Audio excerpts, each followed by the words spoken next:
I run a currency exchange booth at Edinburgh Airport, and one Monday in May we're slammed.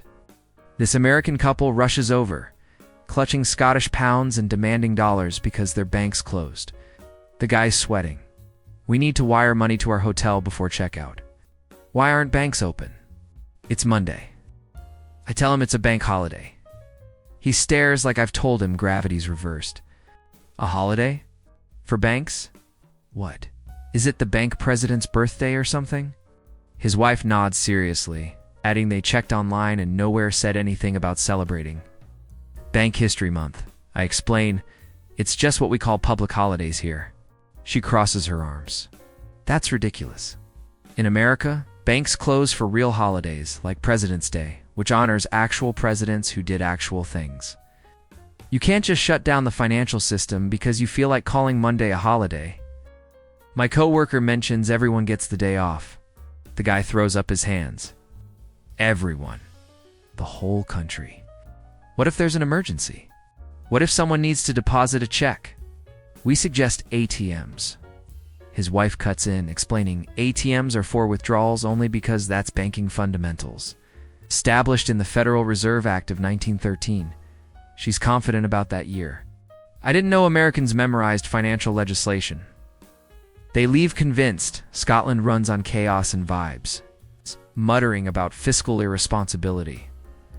One woman asked if our coins were chocolate because they looked fake.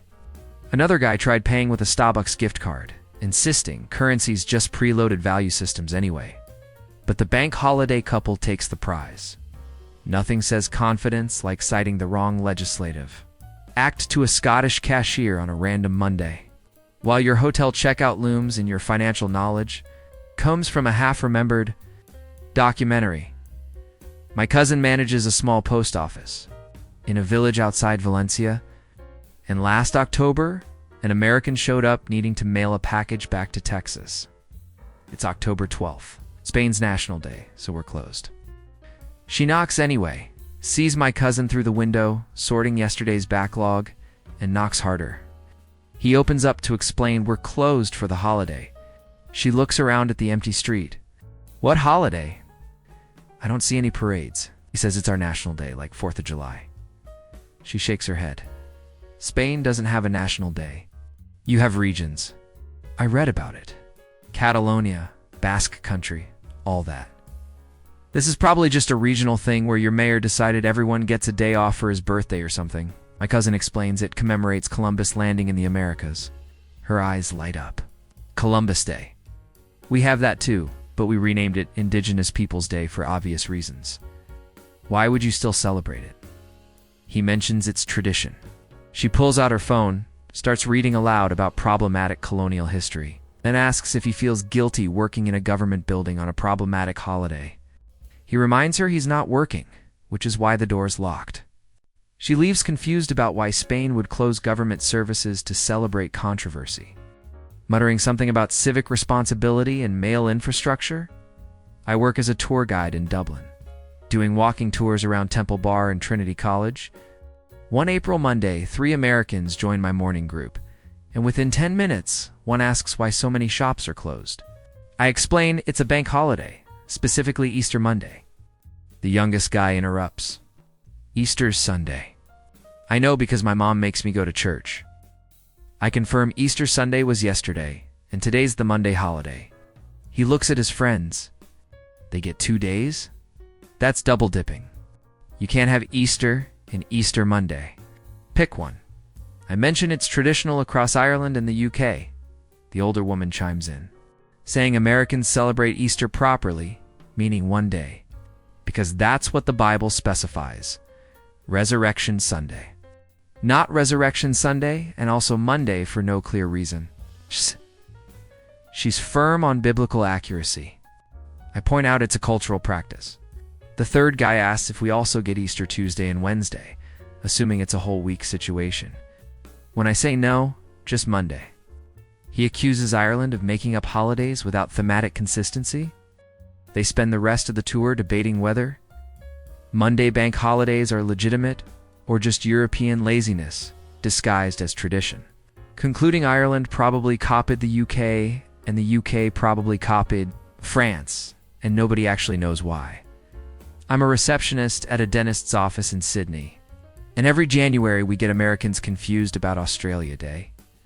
Last year, this guy called on January 27th, angry we couldn't see him yesterday. I explained January 26th was Australia Day, a public holiday, so we were closed. He pauses. What's Australia Day? Like your 4th of July? I say yes. Basically, it's our national day. He scoffs. You can't just invent a national day. Australia's part of the British Commonwealth. Your national day is the Queen's birthday. To clarify, we have that too, in June. But Australia Day commemorates the first fleet arriving in 1788? He goes silent, then asks why we'd celebrate being colonized. I mention it's more about modern Australia now. He insists it doesn't make sense because America's 4th of July celebrates independence from Britain, which is a real event with historical weight. Celebrating the day you became a colony is participation in your own oppression. I'm about to respond when he adds that he Googled it and some Australians want to change the date, which proves it's not a real holiday. Real holidays are universally celebrated without controversy. That's Holiday Science 101. Before I can argue, he books for next week and hangs up. Probably satisfied he's solved our cultural confusion. My brother works security at a government building in Copenhagen. And one Monday in early May, an American businessman shows up for a meeting. The building's closed. He rings the buzzer. My brother answers. And the guy demands entry because he flew here specifically for this appointment. My brother explains it's a public holiday, specifically Store Bededag, a Danish prayer day. The American looks baffled. A prayer day. Denmark is like aggressively secular. I read about it. You're the happiest country because nobody goes to church. My brother mentions it's a historical holiday, dating back centuries when multiple religious days were consolidated into one. The guy shakes his head. You can't consolidate prayers. That's not how faith works. Either it's sacred or it's not. Sounds like Denmark wanted an extra day off and slapped prayer on it for legitimacy. My brother clarifies it's been a holiday since 1686 officially. The American pulls out his phone, muttering about Scandinavian efficiency being overrated if they shut down the government for fabricated religious observance. He accuses Denmark of having holiday privilege because small countries can afford random closures without economic collapse. My brother suggests rescheduling the meeting. The guy leaves, loudly wondering if Swedes do the same thing. Convinced Nordic countries invented holidays to justify their tax rates and work-life balance propaganda. I'm a waitress at a small cafe in Amsterdam near Museumplein, and last King's Day we opened early for the tourists. This American couple sits down, orders coffee, and the guy immediately asks why everything outside is orange. I explain it's King's Day, our national holiday celebrating the monarch's birthday. His wife interrupts. The Netherlands has a king. I thought you were a liberal democracy. I confirm we're a constitutional monarchy, very democratic. But yes, a king. She frowns. That's contradictory. You can't have freedom and royalty. America proved that in 1776. I mention our system works fine. The husband asks if the king actually does anything, or if it's ceremonial. I say mostly ceremonial, but important culturally. He leans back. So you shut down the country for a guy who doesn't do anything? That's participation trophies, but for governance. His wife adds that Americans would never tolerate closing banks and schools for inherited privilege. I point out they celebrate presidents. Day, she fires back. Presidents are elected. That's merit-based leadership. Your king was born into it, which is feudalism. I'm wiping tables while she explains constitutional monarchies are scams. They finish their coffee, leave a decent tip, and exit into the orange chaos. Probably convinced the Dutch are delusional about democracy. My uncle owns a small restaurant in Kyoto, and every November 3rd, we close for Culture Day. Last year, an American couple wandered by around lunchtime, tried the door, and knocked when it didn't open. My uncle answered, explained, "We're closed for the holiday." The guy squints. Culture Day. What does that even mean? My uncle says it's a day to appreciate Japanese arts, traditions, and culture. The woman crosses her arms. That's vague. America has holidays with clear purposes. Memorial Day honors soldiers. Thanksgiving celebrates harvest and family. What are you supposed to do on Culture Day? Just think about culture. My uncle mentions many people visit museums, attend ceremonies, or enjoy cultural activities. She looks skeptical. So it's a day off disguised as education. In America, if we want to appreciate culture, we go to a museum on a Saturday. We don't shut down the economy, her husband adds. That closing restaurants on a cultural holiday is ironic because food is culture. So shouldn't they be open to demonstrate culinary traditions? My uncle starts to explain the nuance when the guy concludes Japan probably uses Culture Day to boost museum attendance because their tourism board needed metrics. They leave, debating whether holidays should require specific actionable activities or if vague concepts are acceptable. Deciding America does it better because specificity prevents exploitation. I work the register at a bakery in Zurich. And last August 1st, Swiss National Day, we were closed. An American knocked on the glass holding his phone with Google Maps open, clearly expecting pastries. I cracked the door to explain we're closed for the holiday. He looks annoyed. Your website says open daily. I clarify, except public holidays. He groans. Switzerland has a national day. For what? You've been neutral forever. What's there to celebrate? Not picking sides? I mention it's the anniversary of the Swiss Confederation founding in 1291. He does quick math. That's over 700 years ago. America's 250 and we don't close everything just because we're old. I explain it's tradition. He asks what people do to celebrate. I mention fireworks, gatherings, traditional foods. He looks suspicious. Fireworks? That's an American thing. We invented modern fireworks displays for July 4th. Everyone else copied us. I'm about to correct him when he adds that Switzerland probably saw American Independence Day and thought it looked fun. So they made their own version centuries later, even though their founding date came first chronologically. Which doesn't make sense, but that's Europe. Always backwards. He walks off searching for open bakeries. Muttering about borrowed traditions and historical revisionism, my sister manages a hotel in Reykjavik. And last June, an American couple checked in during Iceland's Independence Day celebrations. The next morning, they came to the desk furious because breakfast service was delayed. My sister apologized, explaining half the staff had the day off for the holiday. The wife snaps, "We paid for breakfast. Holidays aren't our problem." My sister mentions it's Iceland's Independence Day, a major national celebration. The husband looks confused. Independence from who? Iceland's an island. Who were you fighting? My sister explains we gained sovereignty from Denmark in 1944. He shakes his head. Denmark. The bicycle people. That's not a real independence struggle. America fought the British Empire. Actual military battles. Valley Forge. All that. You can't compare negotiating with Denmark to real revolution. His wife agrees, adding that Iceland probably just asked nicely, and Denmark said fine because they were busy with actual problems. My sister mentions it was during World War II, complicated by Nazi occupation of Denmark. The guy waves it off. Still not the same. Real independence requires sacrifice. Closing hotels and delaying breakfast feels more like an excuse than a celebration. Probably convinced Iceland exaggerates its history for tourism purposes, and breakfast should transcend geopolitics. I sell tickets at a train station in Brussels, and last November 11th, Armistice Day, American rushed up needing tickets to Paris. I explained trains were running limited schedules due to the holiday. He looked panicked. Holiday. It's a Tuesday. What holiday happens on a Tuesday? I mentioned Armistice Day, marking the end of World War I. He relaxed. Oh, Veterans Day? We have that too, November 11th. But American trains don't stop. We honor veterans by keeping infrastructure running because that's what they fought for, functioning society.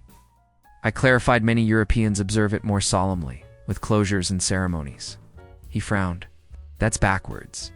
The best way to honor soldiers is to use the freedom they protected. Closing trains is like saying their sacrifice enabled less productivity. I offered him tickets for a later train. He took them, muttering about European guilt culture. Convinced America commemorates veterans correctly by maintaining normal operations. Because freedom means choice, not mandatory reflection time. He asked if Belgium does this every war anniversary. When I mentioned we don't have that many holidays, he seemed relieved, probably thinking we'd shut down monthly for historical grievances. My dad works maintenance at Changi Airport in Singapore. And last August 9th, National Day, an American family was confused why so many shops were closed. The father approached my dad asking if there's a strike. My dad explained it's National Day, celebrating independence. The guy looked around. Independence from who? Britain. My dad confirmed 1965, actually from Malaysia after a brief merger. The American looked stunned. You left Malaysia? Voluntarily? Countries don't just leave countries. That's not how independence works. Dad mentioned it was complicated. Political differences. The man insisted independence requires war, or at least dramatic conflict, because that's the formula established by America in 1776. Refined by France in 1789, you can't just politely exit and call it independence. His wife added that Singapore is probably a territory or protectorate and doesn't realize it, which is why the holiday feels invented. My dad suggested checking a history book. The guy replied that he majored in political science at a state school, so he knows how sovereignty works, and Singapore's situation doesn't fit standard models, meaning it's either mislabeled or the airport shops closed for arbitrary reasons disguised as patriotism. They walked off debating whether Singapore's independence counts, or if it's a marketing term for regional restructuring. I work at a car rental desk in Auckland, and every February 6th, Waitangi Day, Americans get confused. Last year, this guy wanted to rent a car, but we were closed. He called, frustrated, asking why. I explained it's Waitangi Day, New Zealand's national day, commemorating the Treaty of Waitangi. He paused. Treaty? With who? I said the British Crown and Ambori chiefs, 1840. He sounded skeptical. You celebrate a treaty. America celebrates declarations and victories, not paperwork.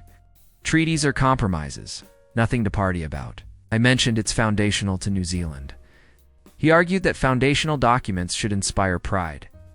And treaties imply negotiation, which means neither side got what they wanted. So why celebrate? I explained it's nuanced, involving indigenous rights and complex history. He cut me off. See, complex means problematic. America's 4th of July is simple. Independence, freedom, fireworks. If you need a history degree to understand your holiday, it's not a real holiday. It's a committee decision. I offered to help him the next day. He agreed, but mentioned he'd leave a review about closures during bureaucratic, commemorations convince New Zealand's. Holiday game needs work, because clarity is patriotism. I manage a small taxi service in Montreal. And last June 24th, Saint Jean-Baptiste's Day, an American tourist called, needing a ride. I explained we're operating limited hours due to the holiday. He groaned. What holiday? It's not Canada Day, that's July 1st. I clarified it's Quebec's national holiday, celebrating Francophone culture. He went quiet. Quebec has its own holiday? Separate from Canada? I confirmed yes, it's a provincial holiday. He sounded suspicious. That's sketchy. States don't get their own national days. Texas tried that and got shut down. This sounds like Quebec wants independence and is testing the waters with holidays. I mentioned it's been celebrated since the 1800s, long tradition. He insisted holidays reflect political agendas. Quebec clearly has separatist leanings if they're celebrating apart from Canada. I pointed out lots of provinces have specific holidays. He dismissed that, saying it proves Canada's held together by politeness, not actual unity. And America would never tolerate states prioritizing regional identity over national cohesion because that's how civil wars start. I got him a cab for later. He probably spent the ride explaining constitutional federalism to a driver who just wanted the fare. I work at a currency exchange in Heathrow. And one Monday, an American couple approached, looking stressed. The guy asked why his bank app wasn't working. I mentioned it's a bank holiday. His wife cut in. We know it's a holiday. That's why we're traveling. But why does that stop banking apps? Those are digital. They don't need days off. I tried explaining it's about transaction processing systems being paused. She looked betrayed. Technology doesn't take holidays. That's the whole point of technology, 24/7 availability. You've basically admitted your banking system runs on vibes. Her husband nodded, adding that America has federal holidays but apps still work because we built redundancy into our infrastructure. Which is what happens when you prioritize innovation over tradition. They left convinced British banking is stuck in the 1800s, muttering about blockchain and decentralization. Honestly, the bank holiday confusion never gets old. Every time I explain it, I see their worldview crack slightly. Americans expect systems to operate independently from humans, forgetting someone has to run those systems, and sometimes those humans get a Monday off. Wild concept.